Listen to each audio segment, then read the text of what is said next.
ტრამპმა გუშინ აღიარა, რომ შეერთებული შტატების სამხედრო შეტევა ირანზე დაგეგმილი იყო დღეს, სამშაბათს, 2026 წლის 19 მაისს.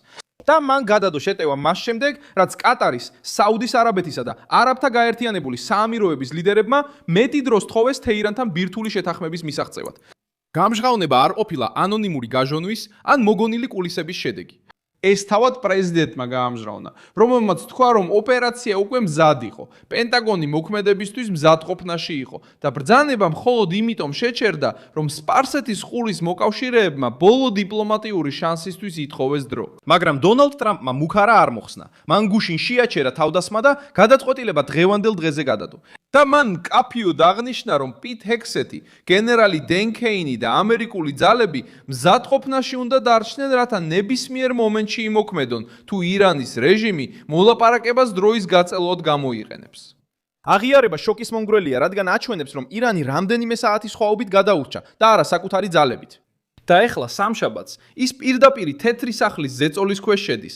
გარშემორტყმულია ბირთვულ პროგრამასთან დაკავშირებული მოთხოვნებით და არ აქვს გარანტია, რომ პაუზა გაგრძელდება, თუ თეირანი რეალური დათმობის ნაცვლად ცარიელ დაპირებებს გააგრძელებს. ახლავე ყველაფერს გეტყვი, მაგრამ ეხლა არხის გამოწერა მოგინდება, რათა ინფორმირებული დარჩე. ინფორმაცია რეალურ დროში, საუკეთესო ჟურნალისტური ხარისხით, რაც კი ოდესმე გინახავს, ინფორმაციის სტანდარტით.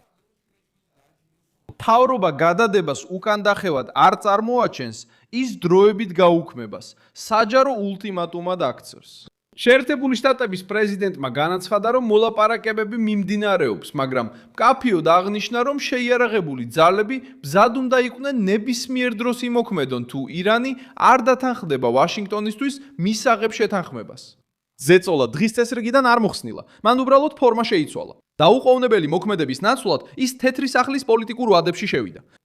თავდასხმა ამ სამშაბათისთვის იყო დაგეგმილი. ბრძანება შეჩერდა ორშაბათს 18 მაისს, მას შემდეგ რაც კატარის, საუდის არაბეთისა და არაბთა გაერთიანებული საამიროების ლიდერებმა დონალდ ტრამპს უთხრეს, რომ მოლაპარაკებისთვის ჯერ კიდევ იყო სივრცე. ამ მთავრობებმა ამ საუბარში თეირანის მიმართ კეთილინებით არ ჩართულან. მათ იციან, რომ ამერიკული შეტევა ირანზე შეიძლება ცეცხლში გახვიოს ბაზები, საჰაერო მარშრუტები, ენერგეტიკული ობიექტები და სამხედრო ცენტრები მთელ რეგიონში. ამიტომაც მათ რამდენიმე დღე ითხოვეს. ტრამპმა დათანხმდა, მაგრამ მუქარა ძალაში დატოვა. ყველაზე მგრძნობიარე ნაწილი ისაა, რომ თავად ტრამპმა გამოავლინა ოპერაციის მასშტაბი. როდესაც თქვა, რომ თავდასხმა დაგეგმილი იყო და შემდეგ გადაიდო, მან დაადასტურა, რომ ვაშინგტონს უკვე ჰქონდა გეგმა, სამიზნე, სარდლობა და სამხედრო მზადყოფნა. ეს არის აღიარება, რომელიც ქვეყნის მნიშვნელობას ცვლის. ეს არ ყოფილა კულუარული ჭორი, არც დაუდგენელი წყაროდან გაჟონილი ინფორმაცია. ეს იყო პრეზიდენტი, რომელიც მსოფლიოს ეუბნებოდა, რომ თავდასხმა არსებობდა და განხორციელდებოდა. და რომ მხოლოდ იმიტომ არ განხორციელდა, რომ სტრატეგიულმა მოკავშირეებმა საბოლოო მოლაპარაკებისთვის დრო ითხოვეს, მთავარი მიზეზი კვლავ ირანის ბირთვული პროგრამა. დონალდ ტრამპს სურს შეთანხმება, რომელიც ირანს ბირთვული იარაღის მოპოვებას აუგზავნოს. თეთრი სახლი თulis, რომ თეირანის ბოლო წინადადება სუსტი, არასრულია და არ შეიცავს მკაცრ გარანტიებს ურანის გამდიდრებისა და უკვე დაგროვილი მარაგის შესახებ. აქსიოსის ინფორმაციით, ამერიკელმა ოფიციალურმა პირებმა განაცხადეს, რომ ირანის შეთავაზებაში მხოლოდ მცირე ცვლილებები იყო და საკმარისად დეტალური ვალდებულებები არ მოჰყოლია. ირანმა დროის მოგებას სცადა ირიბად გაგზავნილი წინადადებით, პაკისტანის შუამავლობით. ეს დეტალი აჩვენებს, რამდენად რთულია მოლაპარაკება. ვაშინგტონსა და თეირანს შორის კვლავ არ არის პირდაპირ ნდობა და მოლაპარაკებები. შუამავლების მეშვეობით მიმდინარეობს, რადგან თითოეული სიტყვა შეიძლება პოლიტიკურ იარაღად იქცეს. თუ ტრამპი ცარიელ წინადადებას დათანხმდება, ეს ირანს მისცემს საშუალებას თქვას, რომ ამერიკულ ზეწოლას გაუძლო. ამიტომ თეთრი სახლი სამხედრო მუქარას ინარჩუნებს. საუდის არაბეთი ასევე ყურადღების ცენტრშია სხვა მიზეზითაც. როიტერსმა გაავრცელა ინფორმაცია, რომ პაკისტანმა ათასობით სამხედრო გამანადგურებელი თვითმფრინავები და სააერო თავდაცვის სისტემები საუდის არაბეთის ტერიტორიაზე გაგზავნა ირანთან ომის დროს. ეს აჩვენებს, რომ თხოვნა ტრამპს წაუყენეს, ეს დამშვიდებული მთავრობებისგან არ წამოსულა. ეს მოვიდა მოკავშირეებისგან, რომლებიც აძლიერებენ თავდაცვას, იცავენ ინფრასტრუქტურას და ცდილობენ, რომ კრიზისი თავად სპარსეთის ყურეში კონტროლიდან არ გამოვიდეს. არაბთა გაერთიანებული საამიროებიც გათვალისწინებულია, რადგან რეგიონი უკვე განგაშის რეჟიმშია. Guardian-მა გაავრცელა ინფორმაცია, რომ ბარაკას ბირთვული ელექტროსადგურის ენერგია აღდგა დრონით თავდასხმის შემდეგ, როგორც ატომური ენერგიის საერთაშორისო სააგენტო იუწყება. ამ ტიპის შემთხვევები ზრდის ზეწოლას დონალდ ტრამპზე, რადგან ირანზე ნებისმიერი ახალი შეტევა შეიძლება გამოიწვიოს პასუხები ამერიკის მოკავშირეების სენსიტიურ ობიექტებზე. მიუხედავად ამისა, მან აჩვენა, რომ ღილაკზე ხელი უჭირავს. მან იმუქრა, მოამზადა, მოკავშირეების თხოვნები მიიღო და გადაწყვიტა ოპერაცია შეეჩერებინა მუქარის მოხსნის გარეშე. თეირანისთვის ეს მესიჯი არასასიამოვნოა. ირანი არ დგას პრეზიდენტის წინაშე, რომელმაც თავდასხმა გამორიცხა. ის დგას პრეზიდენტის წინაშე, რომელმაც აღიარა, რომ თავდასხმა მზად იყო და შეუძლია ყველაფერი კვლავ გააქტიუროს, თუ მოლაპარაკება ჩაიშლება. თეთრ სახლში ეროვნული უსაფრთხოების გუნდის მოსალოდნელი შეხვედრა ამ უკუთვლის განცდას კიდევ უფრო აძლიერებს.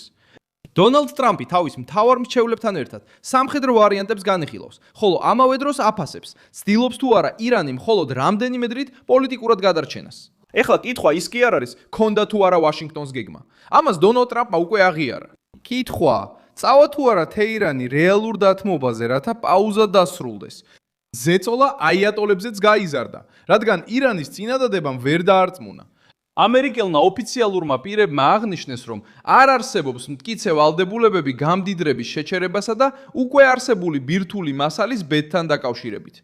მარტივად რო ვთქვათ, ირანმა სცადა დაპირება გარანტიად გაესაგებინა. დონალდ ტრამპმა დაულდება გადაწყვიტა, მაგრამ ირანული ვერსია საბოლოო გადაწყვეტად არ მიიღო. რა მოხდება? საუდის არაბეთმა და არაბთა გაერთიანებულმა საამიროებმა პაუზა მოითხოვეს, რადგან რეგიონული აფეთქების ეშინიათ. ამ მოკავშირეებს სურთ თავიდან აიცილონ ვაშინგტონის გადაწყვეტილებამ, ახალი თავდასხმების ტალღა არ გამოიწვიოს ბაზებზე, აეროპორტებზე, ენერგოობიექტებსა და გემებზე. მაგრამ მათ ასევე იციან, რომ ირანი მხოლოდ მაშინ იწყებს რეალურ მოლაპარაკებებს, როცა საფასეს გრძნობს. დონალდ ტრამპი სვლა იყო ეჩვენებინა, რომ დიპლომატია მხოლოდ იმიტომ არსებობს, რომ თავდასხმა მზად არის. ამ კრიზისის ყველაზე ძლიერი მხარეა კონტრასტი საჯარო განცხადებებსა და სამხედრო კულისებს შორის. დონალდ ტრამპმა ისაუბრა შეთანხმების შესაძლებლობაზე, მაგრამ ბრძანა მზად ყოფნა მასშტაბური თავდასხმისთვის, თუ მოლაპარაკება ჩაიშლება. ეს ორმაგ ზეწოლას ქმნის. ეს მოკავშირეებს რამდენიმე საათით ამშვიდებს და ამავე დროს თეირანს საათზე ყურებას აიძულებს. თეთრი სახლი უფასო მშვიდობას არ სთავაზობს. ის სთავაზობს გამოსავალს დაპირისპირებამდე.